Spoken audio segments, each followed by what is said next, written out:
என் அன்பு மக்களே, உங்கள் அனைவருக்கும் முதற்கண் மூனார் மோகன்ராஜின் அன்பான வணக்கம். கேரள மாநிலம் இடுக்கி மாவட்டம் மூனார் பகுதியில் சுற்றுலா பயணிகள் எந்த நேரம் வருகை புரிந்தாலும் அவர்களை மிகுந்த இன்முகத்தோடு வரவேற்கக்கூடிய மூனார் சுற்றுலா வழிகாட்டி என் அன்பு அண்ணன்மார்களும் தம்பிமார்களும் அவர்களுடைய செயல்களை ஒரு காலகட்டத்தில் பார்க்கும் பொழுது மனதிற்கு மிகுந்த மகிழ்ச்சி அளிக்கும். ஒரு காலகட்டத்தில் பார்க்கும் பொழுது கண்ணில் கண்ணீர் வரும். என்ன அப்படின்னு பார்த்தீங்கன்னா, இரவு நேரங்களில் 12 மணி 1 மணி 2 மணி எந்த நேரமாக இருந்தாலும் வரக்கூடிய வாகனத்தோட பதிவு எண்ணை பார்த்து அந்த மொழியிலே பேசுவதும், ஆங்கிலத்தை சரளமாக பேசுவதும், இதெல்லாம் அவங்களோட தொழில் மேலே இருக்கக்கூடிய பக்தியால் அவர்கள் படித்து கொண்டது. அப்படி வரவேற்கக்கூடிய இவர்கள் என்னன்னு பார்த்தீங்கன்னா, பயங்கரமான கொடுங்காற்றும் பயங்கரமான மழையும், இடியுடன் கூடிய மழையும் கடும் குளிரும் பனியும் இருக்கக்கூடிய காலங்களில் இந்த வாகனத்து கூடயே ஓடி வருவாங்க. சார் சார் சார் ரூம் நல்ல ரூம் இருக்குது சார், விலை குறைஞ்ச இதில் பண்ணித்தரேன் சார் அப்படின்னு சொல்லிட்டு ஓடி வருவாங்க. அதை பார்க்கும் பொழுது, ஏன்னா அந்த நேரத்தில் ஒரு இன்ச்சு கூட நம்ம கண்ணாடி இறக்க முடியாது. இறக்க ஆச்சுன்னா அவ்வளோ பனியாக இருக்கும், குளிராக இருக்கும், இல்லாட்டி கொடும் மழையாக இருக்கும், காற்றாக இருக்கும், இப்படி எல்லாமே சேர்ந்துருக்கும். அந்த காலகட்டத்தில் அந்த இடத்துல அவங்க நின்று சேவை பண்ணுறதை பார்க்கும் பொழுது கண்ணில் கண்ணீர் வரும். அப்படி அவர்கள் சேவை செய்யக்கூடிய அவர்கள் இந்த மூனார் பொதுமக்களுக்காக நம்ம ஏதாவது சேவை பண்ணணும் அப்படின்னு நினச்சி இவங்க எல்லாம் தீர்மானிக்கிறாங்க. இந்த 40 சுற்றுலா வழிகாட்டிகளும் சேர்ந்து தீர்மானித்து என்ன பண்ணுறாங்க, மூனார் மக்களுக்காக உயிர் காக்கும் அவசர ஊர்தி, அதாவது ஒரு ஆம்புலன்ஸ் இலவசமாக வாங்கி பயணத்தை தொடங்கி சேவை செய்யலாம் அப்படின்னு சொல்லி பார்க்கும் பொழுது, அதுவும் இறந்தவர்களை பாதுகாப்பாக வைக்கக்கூடிய குளிர்சாதன பெட்டி, ஃப்ரீசர், இது 2 வாங்கணும்னு சொல்லி தீர்மானிக்கும் போது 28 லட்ச ரூபா வருது. இந்த 28 லட்ச ரூபா பொதுமக்கள்கிட்ட நன்கொடை வசூல் பண்ணுவோம் அப்படின்னு சொல்லி கொஞ்சம் நன்கொடை வசூல் பண்ணுறாங்க. கடைகளில் எல்லா இடத்துலையும் நன்கொடை வசூல் பண்ணுறாங்க. அதை எதிரணியர், அதாவது கருங்காலிகள், இது நடந்துடக்கூடாதுன்னு நினைக்கக்கூடிய எங்கேயுமே இருப்பாங்க இல்லையா, அப்படி இருக்கக்கூடிய கருங்காலி கூட்டங்கள் இவர்களை பற்றி மோசமான பொய் பிரச்சாரங்களை பரப்பியதால் அவர்கள் அந்த வசூல் பண்ணுறது, அதாவது நன்கொடை பிரிக்கிறது வேண்டான்னு சொல்லிட்டு கைடர்மார்கள் எல்லாம் சேர்ந்து ஒரு ஆளுக்கு 10,000 20,000 30,000 40,000 இப்படி போட்டு பார்க்குறாங்க. அப்படி இருந்தும் 12 லட்ச ரூபா குறவாக வருது. அப்போ என்ன பண்ணுறாங்க, மூனார் கேரளா வங்கியில் போய் கடன் கேட்குறாங்க. கடன் பெற்று 12 லட்ச ரூபா கடன் வாங்குகிறாங்க. மாதம் 80,000 ரூபா அடைக்கிற மாதிரி. அப்போ 40 சுற்றுலா வழிகாட்டிகள், அப்போ ஆளுக்கு 2,000 ரூபா தாராளமாக பண்ணலாம் அப்படின்னு சொல்லி, அதுவும் சாதாரண அவசர உயிர் காக்கும் ஊர்தி ஆம்புலன்ஸ் அல்ல, மிக அற்புதமான ஐசியு பொருத்தப்பட்ட அதிநவீன அனைத்து வித உபகரணங்களும் உள்ளடக்கிய அற்புதமான ஆம்புலன்ஸ். இதில் ஒரு நர்ஸு செவிலியர் அவர் செலவெல்லாம் போயிட்டு அவருக்கு மாதம் 30,000 சம்பளத்துலேயும் இது பண்ணி, இந்த ஆம்புலன்ஸோட வசதி என்னன்னு பார்த்தா ஃபுல்லாக சிசிடிவி பொருத்தப்பட்ட அனைத்து வித வசதியோட இந்த ஆம்புலன்ஸ் 16/6/2024 அன்று இந்த மூனார் மண்ணில் மூனார் பொதுமக்களுக்காக இலவசமாக தன்னுடைய சேவையை தொடங்குகிறது. இலவசம் அப்படின்னா எப்படின்னு பார்த்தீங்கன்னா, அதுக்கு முன்னாடிலாம் நம்ம மருத்துவமனைக்கு அவசர சிகிச்சை இந்த மாதிரிலாம் ஆம்புலன்ஸில் போகும்பொழுது 10,000 12,000 17,000 18,000 20,000 இப்படிலாம் வரும். இவங்ககிட்ட எப்படின்னு பார்த்தீங்கன்னா, நம்மகிட்ட பணம் இருந்தால் டீசல் அடித்து கொடுத்தா மட்டும் போதும், வேறு ஒன்றுமே தேவையில்லை. அதுவும் இல்லைன்னா அதுவும் தேவையில்லை, இருந்தால் டீசல் அடித்து கொடுக்கணும், அவ்வளோதான். இல்லாட்டி இல்லை, கண்டிப்பாக கேட்பதும் கிடையாது. அது மாதிரி பல உயிர்களை இந்த 1 மாத காலத்திற்குள்ளே பல உயிர்களை காப்பாற்றிருக்காங்க, பலருக்கு நல்ல சேவைகள் பண்ணியிருக்கிறாங்க. அது மாதிரி இறந்தவர்களுக்குரிய கொடுக்கக்கூடிய குளிர்சாதன பெட்டி ஃப்ரீசர் நமக்கே தெரியும், 4,000 5,000 6,000 வாங்கக்கூடிய ஆட்கள் இருக்கிறாங்க. அந்த குளிர்சாதன பெட்டி முற்றிலுமாக இலவசமாக கொடுத்துக்கிட்டு இருந்தாங்க. அப்படி இவர்களுடைய சேவை மிக சிறப்பாக செய்து கொண்டிருந்ததை பார்த்த கருங்காலி கூட்டங்களுக்கு இது பிடிக்கலை. எப்படியாவது இதை அழிக்கணும், ஏன்னா பொதுமக்களுக்கு எதுவுமே நல்லது செஞ்சிடக்கூடாது, பொதுமக்கள் யாரும் நல்லா வந்துடக்கூடாது அப்படிங்கிற மனநிலையில் தான் இங்கே கூடுதல் ஆட்கள் செயல்பட்டு கொண்டு இருக்கிறாங்க. அதாவது அரசியல்வாதிங்கிற வேடத்தில், தொழிற்சங்கவாதிகள் என்கின்ற வேடத்திலையும், பண முதலைகள் என்கின்ற திமிரிலையும் நடக்கக்கூடிய ஆட்கள் இருக்கிறாங்க. அப்படி இவர்கள் என்ன பண்ணுறாங்க அப்படின்னு பார்த்தீங்கன்னா, கடந்த வாரத்தில் தேனியில் போய் கானாவளக்கு மருத்துவக் கல்லூரிக்கு ஒரு அவசர சிகிச்சைக்கு ஒரு நோயாளியை சேர்த்துட்டு திரும்பி வர வழியில் 4 இடத்துல காவல்துறைகள் நிறுத்தி சந்தனம் கடை இருக்கா, கஞ்சா இருக்குதான்னு சொல்லி பரிசோதனை பண்ணுறாங்க. அப்போ இப்படி மக்களுக்காக ஒரு சேவை செய்ய அவ்வளோ கஷ்டப்பட்டு உழைத்து விடிய விடிய நின்று உழைத்த அந்த பணத்தில் பொதுமக்களுக்காக ஒரு உயிர் காக்கும் அவசர ஊர்தி வாங்கி சேவை பண்ணக்கூடிய இந்த மதிப்புமிகு மூணார் சுற்றுலா வழிகாட்டிகள், அதாவது அண்ணன் தம்பிமார்களை பாராட்டாட்டிலும் பரவாயில்ல, அவங்க மனசு நோகிற மாதிரி நடக்கிறாங்கன்னா என்ன சொல்லுவீங்க? நீங்கள் நினச்சி பாருங்கள். இது மாதிரி கீழ்த்தரமான செயல் செய்கிறவன் மூணாரில் அவன் எவனாக இருந்தாலும் சரி, அவன் எவ்வளோ பெரிய ஆளாக இருந்தாலும் சரி, அவன் ஒரு காலமும், அதாவது இவங்க காப்பாற்றினாங்கல்ல, எத்தனையோ உயிர்களை காப்பாற்றிருக்கிறாங்க, எத்தனையோ பேருக்கு சேவை பண்ணியிருக்கிறாங்க, இவங்க எவ்வளோ கஷ்டப்பட்டு தான் இதை வழி நடத்தி கொண்டு போகிறாங்க.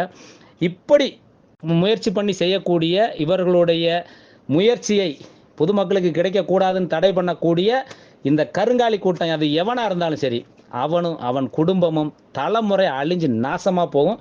இதை அனைவரும் பார்ப்போம். நீ உனக்கு பணம் இருக்கும், நீ அரசியலில் செல்வாக்கு, இனி எவனே தெரியல, எவனாக இருந்துட்டு போ, ஒரு காலம் நீ உன் குடும்பமும் தலைமுறையும் நல்லா வராத, நாசமாக தான் போவீங்க. அதில் மாற்றுக்கிறதே கிடையாது. அப்படி இவர்கள் இதில் இன்னொரு பெரிய தப்பு என்னென்னா, நான் இவ்வளோ நாள் தாமதித்து இந்த பதிவிடுறதுக்கு காரணம் என்னென்னா, எல்லாருக்கிட்டையும் நான் விசாரித்தேன். நேற்றைய தினம் மூணார் போயிருந்தேன்.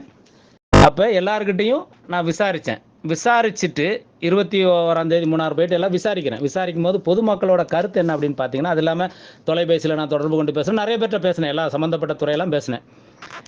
அப்போ என்ன கருத்து அப்படின்னு பார்த்தீங்கன்னா, பொதுமக்கள் இவங்க வாகனம் இந்த ஆம்புலன்ஸை திறப்புலா பண்ணும்போது ஒரு தலைவரை கூப்பிட்டு எல்லாரும் பண்ணுற மாதிரி ஒரு தலைவரை கூப்பிட்டு பண்ணியிருக்கிறாங்க. இந்த தலைவரை கூப்பிட்டு பண்ணினதான் இவ்வளோ பிரச்சனை அப்படின்னு. என்ன அப்படின்னு பார்த்தீங்கன்னா, தலைவர் மாதிரி இப்போ யாரை கூப்பிட்டாலுமே ஒரு திறப்புலாக்காக கூப்பிட்றோம். அப்போ நம்ம எல்லாமே கேட்போம் இல்லையா, கேட்டுட்டு தானே அந்த திறப்புலாக்கு போவோம். அப்படி போகும்பொழுது நம்மளால் அவங்க ஒரு மூணார் மண்ணிலே முதலாக ஒரு சரித்திர சாதனை நிகழ்த்திய அவங்களுக்கு ஒரு பிரச்சனை வரும்பொழுது இந்த திறப்புலா பண்ணவங்க என்ன பண்ணணும்? அவங்க கூட நிற்கணுமா இல்லையா? இந்த திறப்புலா பண்ணவர் எப்படின்னு பார்த்தீங்கன்னா, அதாவது விளம்பரத்துக்கு மட்டும்தான் வருவார். பிரச்சனைனா இருக்கிற இடமே தெரியாது, ஓடி ஒளிஞ்சிருவார். அப்படி இந்த வாகனத்தை திறப்புலா செய்து மூணார் பஞ்சாயத்து அப்போ இந்த குளிர்சாதன பெட்டியை வைக்கிறதுக்கு இடம் இல்லை. அப்போ எங்களுக்கு ஒரு இடம் கொடுங்க, தற்சமயத்துக்கு ஒரு இடம் கொடுங்க அப்படின்னு சொல்லி கேட்கும் பொழுது இந்த வாகனத்தை திறப்புலா செய்தவரோட கட்சி தலைமையில் தான் மூணார் பஞ்சாயத்து நடக்குது. அப்போ அவங்க பஞ்சாயத்து என்ன சொல்கிறாங்க, பஞ்சாயத்து தலைவி எல்லாருமே சொல்கிறாங்க, என்ன சொல்கிறாங்கன்னா, அந்த ஒரு வெயிட்டிங் செட் இருக்குது, மூணார் டவுனில் ஒரு வெயிட்டிங் செட் இருக்குல்ல, அதில் நீங்கள் பிடிச்சி நீங்கள் வச்சுக்கோங்க. அப்போ இவங்க என்ன பண்ணுறாங்க, அதை ஒரு பார்ட்டாக பிரித்து, ஒரு பகுதியாக பிரித்து அதில் இவங்க வைக்கிறாங்க. வச்சதுக்கு பிறகு இந்த கருங்காலி கூட்டங்கள் என்ன பண்ணுது, அந்த இடத்தை ஆக்கிரமிப்பு பண்ணிட்டாங்க அப்படின்னு சொல்லி அவங்க பேரில் வழக்கு தொடுக்குது. இந்த வழக்கு தொடுக்கிறது யாருன்னு பார்த்தீங்கன்னா, இதே போய் வச்சுக்கோங்க நாங்கள் பார்த்துக்குறோன்னு சொன்ன பஞ்சாயத்து, இந்த தலைமை வகிச்சு இந்த வாகனத்தை திறப்புலா நடத்தி வச்சார்ல அந்த அற்புதமான தலைவர், அவர் தலைமையில் இது நடக்குது. அப்போ சரி, இவ்வளோ பிரச்சனை இருக்குல்ல, இந்த மூணாரில் இருக்கக்கூடிய நான் 21 வருஷம் அகில இந்திய தொழிலாளர் கூட்டமைப்பினுடைய ஐஎன்டிசியோட கூட்டமைப்புடைய அகில இந்திய செயலாளராக செயலாற்றியிருக்கேன் 7 முறை தொடர்ந்து.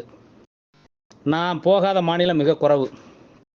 நான் பார்த்ததில் மூணார் மாதிரி ஒரு தொழிலாளர்களை கொடுமைப்படுத்தி அராஜகம் பண்ணி அடாவடித்தனம் பண்ணி ஒரு சொசைட்டியை வச்சுக்கிட்டு இல்லாத கொடுமைகளை படுத்தி ராஜபோகம் வாழக்கூடிய தொழிற்சங்கங்கள் 3 தொழிற்சங்கம் இருக்குது. இந்த 3 தொழிற்சங்கத்துக்கு வேலை அடாவடித்தனம் பண்ணி தொழிலாளர்கள்ட்ட சந்தாவையும் நன்கொடையும் வாங்கி நல்லா சாப்பிட்டு அவர்களும் அவர்களுடைய குடும்பங்களும் ராஜபோகமாக கோடீஸ்வர சீமான்களாக வளம் வர்றதான் எல்லாரும் பார்த்துக்கிட்டு இருக்கிறோம். இந்த மாதிரி எங்கேயுமே நடக்காத ஒரு கொடுமை இங்கே மூணார் மண்ணில் நடந்துக்கிட்டு இருக்குது பல தலைமுறையாக. நான் ஒரு குறுகிய காலத்தில் ஒரு 20 வருஷத்துக்கு முன்னாடி உள்ள கதவே பேசுவோம்.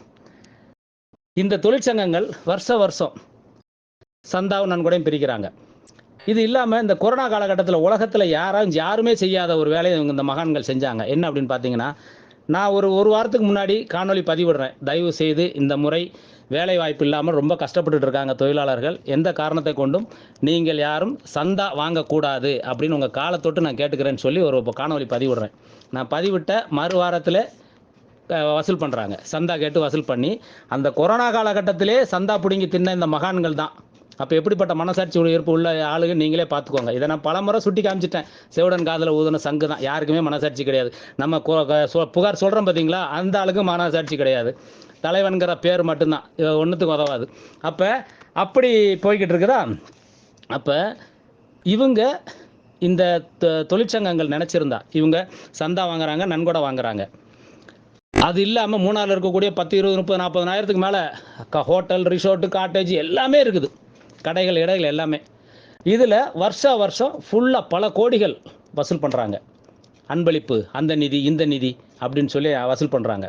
நான் ஒன்று கேட்குறேன், இந்த அற்புதமான மூணார் வழிகாட்டி, சுற்றுலா வழிகாட்டிகள் செய்த இந்த சாதனையை, சரித்திர சாதனையை ஏன் இத்தனை வருடமாக உங்களால் செய்ய முடியல? இத்தனை கோடி ரூபா வசூல் பண்ணக்கூடிய நீங்கள் அந்த வசூல் பண்ணி கட்சி வளருதா இல்லையா? இல்லை. இந்த வசூல் பண்ணக்கூடிய தலைமைகள், அது சம்பந்தப்பட்டவர்கள், அவர்கள் குடும்பமும் ராஜபோகமாக வாழ்கிறாங்க. எல்லாம் கோடான கோடீஸ்வர சீமான்கள் தான் இங்கே நடமாடிக்கிட்டு இருக்கிறது. இவங்க நினச்சிருந்தா ஒரு தொழிற்சங்கமும் வருஷத்துக்கு ஒரு ஆம்புலன்ஸ் வாங்கி விட்டுருக்கலாம். வேண்டாயா, 3 தொழிற்சங்கமும் சேர்ந்து ஒரு ஆம்புலன்ஸ் வாங்கி விட்டுருக்கலாம்ல? மனசு இருக்கா? அப்போ நீங்களே பார்த்துக்கோங்க, எவ்வளோ கொடூரமான அரக்க குணம் படைத்த தொழிற்சங்கவாதிகள்.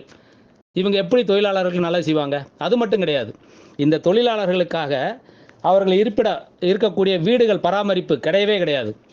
அது மாதிரி மின்சாரம், 40 வருஷத்துக்கு முன்னாடி உள்ள மின்சாரம் பராமரிப்பு கிடையாது, சாலை வசதி கிடையாது, சாலை பராமரிப்பு கிடையாது, தூய குடிநீர் கிடையாது, இலவச மருத்துவங்கிறது சுத்தமாக கிடையாது, மாணவ மாணவிகளுக்கு கல்வி, அவர்களோட பிள்ளைகளுக்கு கல்வி கிடையாது. அது இல்லாமல் உழைப்புக்கு ஏற்ற ஊதியம் கிடையாது, சம்பளம் கிடையாது, வருமானத்திற்கு, அதாவது கம்பெனி நிர்வாகத்திற்கு வரக்கூடிய வருமானத்திற்கேற்ப போனஸ், ஊக்கத்தொகை கிடையாது, பஞ்சப்படி கிடையாது, தொழில் சட்டத்தில் தொழிலாளர்களுக்கு என்னென்ன கொடுக்கணும்னு சொல்லியிருக்கோ அது ஒன்றுமே கொடுக்காம எல்லாம் நிர்வாகம் காட்டுற இடத்துலலாம் கையெழுத்து போட்டு தொழிலாளிகிட்ட சந்தாவையும் நன்கொடையும் வாங்கி திங்கிற இந்த 3 தொழிற்சங்கம் தான் இங்கே மிக பெரும் சக்தியாக நடமாடிக்கிட்டு இருக்கு. இதுக்கெல்லாம் காரணம் வேறு யாருமே கிடையாது, தொழிலாளர்கள் தான். சிந்திக்காமல் இந்த மாதிரி ஊழல்வாதிகளுக்கு வணக்கம் போடுறது, சந்தா கொடுக்கறது, நன்கொடை கொடுக்க, உங்களுக்கு வேலை செய்யாத ஆளுக்கு உங்களுக்கு நீங்கள் எதுக்கு சந்தா நன்கொடை கொடுக்குறீங்க? சொசைட்டி நீங்கள் உறுப்பினராக இருந்தால் உங்களுக்கு கொடுத்து தான் ஆகணும். அதுலேயும் பார்த்துக்கோங்க, சொசைட்டி வாங்கணும்னா சந்தா கொடுத்துருக்கணும். இவங்களுக்கு யூனியனுக்கு, தொழிற்சங்கத்துக்கு சந்தா கொடுத்துருக்கணும். வேலையே செய்ய மாட்டாங்க. இந்த சொசைட்டியை காட்டி அரட்டி காலத்தை ஓட்டிக்கிட்டு இருக்கக்கூடிய கூட்டம் தான் மூணாரில் செயல்பட்டுக்கிட்டு இருக்கு. இப்படிப்பட்ட கூட்டங்கள் இன்னைக்கு இந்த தொழிலாளர்களுக்காக, பொதுமக்களுக்காக சேவை செய்ய வந்த இந்த மூணார் சுற்றுலா வழிகாட்டிகள், அவர்களுக்கு இன்னைக்கு அவங்க நல்லது செய்ய வந்தவங்கள இன்னைக்கு அவங்க பேரில் பொய் வழக்கு தொடுத்து குடும்பத்தையும் பிள்ளைகளெல்லாம் விட்டுட்டு ஒளிஞ்சி வாழ்ந்துக்கிட்டு இருக்கிறாங்க. இது எவ்வளோ பெரிய கொடுமை பார்த்தீங்களா? மக்களே, தொழிலாளர்களே, தயவு செய்து இந்த கேட்கக்கூடிய இந்த காணொலியை நீங்கள் கேட்டுட்டு சும்மா கையில் வச்சுட்டு இருக்கிறதுனால எந்த ஒரு பலனும் கிடையாது. இதை நீங்கள் முழுவதுமாக உங்கள்கிட்ட இருக்கக்கூடிய அனைத்து குழுக்களிலும், எண்களிலும் இருக்கக்கூடிய என்னென்ன, அதாவது முகநூல் இருக்குது, டெலிகிராம் இருக்குது, வாட்ஸ்அப் இருக்குது, மெசேஞ்சர் இருக்குது, ட்விட்டர் இருக்குது, இன்ஸ்டாகிராம் இருக்குது, எல்லாத்துலேயும் பகிருங்கள். உலகம் முழுவதும் போகணும். இங்கே நடக்கக்கூடிய அநியாயமும் அக்கிரமமும் மனித உரிமை மீறல் செயல்களும் உலகில் இருக்கக்கூடிய அனைத்து மக்களுக்கும் இது தெரிய வரணும். அதனால் தயவு செய்து இதை நீங்கள் பகிர்ந்து உதவுவதால் மட்டுமே ஒரு மாற்றத்தை இந்த மண்ணில் உருவாக்க முடியும். அதே மாதிரி பார்த்தீங்கன்னா, கடந்த காலங்களில் பெண்கள் ஒற்றுமை போராட்டம் பல வருடங்களுக்கு முன்பு மிக சிறப்பாக போராடி இந்த மக்களுக்கு சம்பள உயர்வையும் போனஸையும் வாங்கி கொடுத்தாங்க. அதை இந்த தொழிலாளர்களும் மறந்துட்டாங்க. அந்த பொம்பளை உரிமை நிர்வாகத்தை, அந்த ஆட்சியை, அந்த தொழிற்சங்கத்தை, அவங்களோட முயற்சியை முழுவதுமாக இந்த 3 தொழிற்சங்கமும் சேர்ந்து அந்த பெண்கள் உரிமை போராட்டம் பண்ண அந்த இயக்கமே இல்லாமல் பண்ணிட்டாங்க. ஏன்னா வேற யாருங்க வந்துடக்கூடாது, நியாயம் பேசிடக்கூடாது, மக்களுக்காக சேவை பண்ணிடக்கூடாது. இவங்க மட்டும்தான், இவங்க பண்ணவும் மாட்டாங்க, யாரையும் பண்ண விடவும் மாட்டாங்க. ஏன்னா மக்கள் நல்லா வந்துடக்கூடாது, மக்களோட பிள்ளைகள், தோட்டம் தொழிலோட பிள்ளைகள் படிச்சிடக்கூடாது. அவங்களுக்கு எந்த வசதியும் செஞ்சு கொடுக்கறதில்ல. சிக்னல், செல்ஃபோன் டவர், படிக்கிறதுக்குண்டான செல்ஃபோன் டவர், சிக்னலே கிடையாது. அவ்வளோ தட்டுப்பாடு. அப்படி மிகவும் கொடூரம் நிறைந்த ஒரு வாழ்க்கை தான் கடந்த 7 தலைமுறையாக இந்த மக்கள் அனுபவித்துக் கொண்டிருக்கின்றார்கள் என்பது நாம் அனைவரும் கண்ணால் கண்டு உணரக்கூடிய உண்மை. இது எல்லா பத்திரிகையிலையும் வரணும். இனி வரும் காலங்களில் நிறைய யூடியூப் சேனல்லாம் வருது, நேர்மையானவங்க நிறைய பேர் இருக்காங்க, அவங்க எல்லாருமே வருவாங்க. வந்து மூணார் மண்ணுக்கு மீண்டும் ஒரு பெண்கள் ஒற்றுமை போராட்டம் போல் ஆண்கள் ஒற்றுமை போராட்டம் இந்த மண்ணில் உருவாகும், புரட்சி உருவாகும். அன்னைக்கு இந்த பெண்கள் ஒற்றுமை போராட்டத்தை ஒன்றுமில்லாமல் ஆக்குனது மாதிரி இந்த ஆண்கள் ஒற்றுமை போராட்டத்தை நீங்கள் ஒன்றுமே ஒரு இஞ்சி கூட அசைக்க முடியாது. ஏன்னா இவங்க யாருமே அவங்களோட சொந்த உழைப்பில் தொழிலாளர்களுக்காக சேவை பண்ணிட்டு இருக்காங்க. எவ்வளவோ வழக்கு தொடுக்கிறோம், வழக்கு தொடுத்து முடியும் தருவாயில் ஒரு நாடகத்தை நடத்துவாங்க. இவங்க தொழிற்சங்கங்கள் எல்லாம் நாடகத்தை அதை நடத்திட்டு போட்டோம். சந்தாவும் நன்கொடை வேணும்ல, இல்லாட்டி இல்லை. அதில் ஒரு தலைவர் சொல்லியிருக்காரு ஒருத்தட்ட, சார் நீங்களாம் என்ன துறைக்கு போனாலும் நீங்கள் சாதிச்சிருவீங்க சார், உங்களுக்கு அதுக்குண்டான திறமை இருக்குது சார், இப்போ மிகுந்த இது இருக்குது சார், அப்போ பயங்கரமான ஆள் சார் நீங்கள் அப்படின்னு. ஆனால் நாங்களாம் சார் இந்த சொசைட்டியும் யூனியன் இல்லைன்னா சார், இல்லை சார் எனக்கு வேறு ஒன்றும் தெரியாது சார். அது சொன்ன வார்த்தையை நான் சொல்லலை, அது அப்படி அந்த வார்த்தை எனக்கு சொல்கிறதுக்கு வரல, வாயில் வரல. இதெல்லாம் இல்லைன்னா நான்லாம் இருக்கவே முடியாது சாருங்கிற மாதிரி சொல்லியிருக்கிறாரு. அப்போ எப்படி நீங்களே பார்த்துக்கோங்க. இதில் இப்போ கடந்த வாரத்தில் பூப்பார்லேருந்து ஒரு தலைவர் கூப்பிட்டுருந்தார். அவர் ஒரு வாகனம் வாங்குறதுக்காக இது ஃபைனான்ஸ் கேட்டிருக்கிறாரு. ஏதோ ப்ரைவேட் கம்பெனியில் ஃபைனான்ஸ் கேட்டிருக்கிறாரு. கேட்ட உடனே கடன் கேட்டிருக்காரு. அவங்க என்ன சொல்லியிருக்காங்க, அவங்க தாரன்னு சொல்லியிருக்கிறாங்க. என்ன பண்ணுறீங்க அப்படின்னு கேட்ட உடனே இவர் ஒரு சின்ன கடை வச்சுருக்கிறாரு. கடை வச்சுருக்கிறேன், இல்லாமல் நான் அரசியல்வாதியாகவும் இருக்கிறேன்னு சொல்லிட்டாரு. சார் சாரி சார், அரசியல்வாதிகள் நாங்கள் லோன் கொடுக்க மாட்டோம் அப்படின்னு சொல்லிட்டாங்க. உடனே அவர் என்னை கூப்பிட்டு, அண்ணா இந்த மாதிரி சொல்கிறாங்கண்ணே அப்படின்னோடனே, நல்ல மனுஷன், நேர்மையான மனிதர். உடனே நான் அவருக்காக கூப்பிட்டு அந்த ஃபைனான்ஸ் கம்பெனியில் பேசினோடனே, சார் அப்போ நான் சொன்னேன், அவர் நல்லவரா கெட்டவரா நீங்கள் விசாரிக்கணும், இறங்கி பார்க்கணும், விசாரிக்கணும். அரசியல்வாதி எல்லாம் மோசம் சொல்லி எல்லாருமே நீங்கள் சொல்லாதீங்க, ஊழல்வாதி இருக்கிறான்னு சொல்லி நல்லவன் எங்களை மாதிரி ஆட்கள்லாம் நீங்கள் இப்படி சொன்னீங்கன்னா அது எப்படி, நீங்கள் விசாரித்து பார்த்து கொடுக்க வேண்டியதானே அப்படின்னு சொன்னேன். ஐயோ சார், அவர் எங்களுக்கு நல்லா தெரியும் சார், நேர்மையான மனிதர் சார், நல்ல மனிதர் தான் சார், ஆனால் எங்களுடைய தலைமையோட தீர்மானம் சார், அரசியல்வாதிக்கு லோன் இல்லை அப்படின்னு சொல்லி. கேவலமாக இருக்குது. வெள்ளை வெட்டி சட்டை போட்டு ரோட்டில் நடக்கிறதுக்கு அசிங்கமாக இருக்குது. கழுவி ஊற்றுறாயா பின்னாடி, வெக்கமா இல்லை? மனுஷன் தானே, கொஞ்சம் கூட உணர்வு இல்லையா? உணர்ச்சிங்கிறத இல்லையா? மிருகமா இல்லையில? இவ்வளோ பிரச்சனை நடக்கும்போது எந்த கட்சியும் இவங்களுக்கு ஆதரவு தெரிவிக்க வரல. திறப்புலா செஞ்சவர் அவர் விட்டார். அவர் எப்படின்னு பார்த்தீங்கன்னா, கம்பெனிக்கு எதிராக வாயை திறக்க மாட்டார், பெரிய பணக்காரங்களுக்கு பஞ்சாயத்து வச்சுன்னா வாயை திறக்க மாட்டார், போட்டு ஒட்டிக்கிடுவார். இதுதான் அவரோட செயல்பாடு. அது மாதிரி. ஆனால் அந்த இடத்துல 2 தம்பிமார்கள் மிக சிறப்பாக இவர்களுக்காக குரல் கொடுத்தார்கள். கம்யூனிஸ்ட் பார்ட்டியில் லட்சுமியில் இருக்கக்கூடிய மெம்பர், பஞ்சாயத்து மெம்பர் என் அன்பு தம்பி சந்தோஷ் அவர்கள் மிக சிறப்பாக அவர்களுக்காக துணை நின்று வாதாடினார். அதே மாதிரி முகநூலில் முன்னாள் பிளாக் பஞ்சாயத்து உறுப்பினரும் இந்நாள் கம்யூனிஸ்ட் பார்ட்டியோட ஏஐஒய்எஃபோட இளைஞரோட தலைவர், மண்டலம் தலைவராக இருக்கக்கூடிய தமிழரசன் அவர்களும் மிக சிறப்பாக முகநூலில் பதிவிட்டிருந்தாங்க. இதை தவிர யாருமே எந்த ஒரு ஆதரவும் அவங்களுக்கு தெரிவிக்கல. இதை நான் வன்மையாக கண்டிக்கிறேன். இந்த கருங்காலி கூட்டத்தை, இதுக்கு பின்னாடி இருக்கக்கூடிய கருங்காலி கூட்டத்தை நான் வன்மையாக கண்டிக்கின்றேன். இந்த மூணார் சுற்றுலா, இரவு நேர சுற்றுலா வழிகாட்டிக்கு நான் என்னுடைய முழு ஆதரவையும் நான் தெரிவிக்கின்றேன். என் இறுதி மூச்சு வரை நேர்மையாக சட்டப்படி அவர்களோடு தோளோடு தோளாக பயணிப்பேன் என்பதை நான் தெரிவித்துக் கொள்வதோடு மட்டுமில்லாமல், அவர்கள் கண்ட கனவு, பொதுமக்களுக்கு செய்யக்கூடிய இந்த சேவை இந்த மூணார் மண்ணில் மீண்டும் அதே அவசர உயிர் காக்கும் ஊர்தி ஆம்புலன்ஸ் மீண்டும் தன் பயணத்தை மிக சிறப்பாக இந்த மண்ணில் துவங்கும் என்பதை நான் உறுதிபட தெளிவுபட தெரிவித்துக் கொள்வதோடு, இந்த அரட்டல் உருட்டல் வேலையெல்லாம் விட்டுருங்க. இதுக்குள்ள பாவம், நீங்கள் செஞ்ச இந்த பாவம் நிச்சயம் நீங்கள் இதுக்கு கண்டிப்பாக பதில் சொல்லி, என்னவா இருந்தாலும் சரி, நீ எவனாக இருந்தாலும் சரி, நீ அழிஞ்சு நாசமாக தான் போவாதில்லை, எந்த மாற்று கருத்தும் கிடையாது. இத்தனை பேர் பயன்பெறக்கூடிய ஒரு ஆம்புலன்ஸ் தடை செய்த நீ ஒரு காலமும் நீ நல்லா வர முடியாது என்பதை நான் திட்டவட்டமாக தெரிவித்து கொண்டு, அதுன்னு சொல்லுவாங்க, என்ன மூணார் மோகன்ராஜ் ஆதரவு கொடுத்தா பெரியவனா அப்படின்னு கேட்பாங்க. நான் சின்ன வந்தாயா, காலம் பதில் சொல்லும். நான் சின்னவனா பெரியவனாங்கிறது காலம் பதில் சொல்லும், அனைவருக்கும் உணர்த்தும். என்றும் ஒன்று மட்டும் சொல்லிக்கிறேன், இந்த ஃப்ராடுத்தனம், அரட்டல் உருட்டல் மிரட்டல் இது எல்லாமே ஒரு காலம் வரைக்கும் தான். உண்மையான உழைப்பு, நேர்மையான உழைப்பு, நேர்மையான உழைப்பு தீர்ப்பு மிக தாமதமாக வந்தாலும் இறுதியில் உண்மையும் நேர்மையும் சத்தியம் மட்டும்தான் வெல்லும். இதுதான் சரித்திர உண்மைகள். ஊழல்வாதிகளும் சும்மா நாடகவாதிகளும் என்றைக்குமே ஜெயித்ததாக இப்போ ஜெயிக்கலாம், அது நிலையான ஒரு வெற்றியாக இருக்காது என்பதுதான் சரித்திரம் உணர்த்திய உண்மையும் கூட. ஆகவே இவர்களுக்கு என்னுடைய ஆதரவை தெரிவித்துக் கொண்டு விடைபெறுகின்றேன். என்றும் நேர்மையான முறையில் செயல்படும் மூணார் மோகன்ராஜ். ஜெய் ஜெய் மூணார் சுற்றுலா இரவு வழிகாட்டி சங்கம். ஜெய் ஜெய் மூணார் சுற்றுலா இரவு வழிகாட்டி சங்கம். நன்றி, வாழ்த்துக்கள்.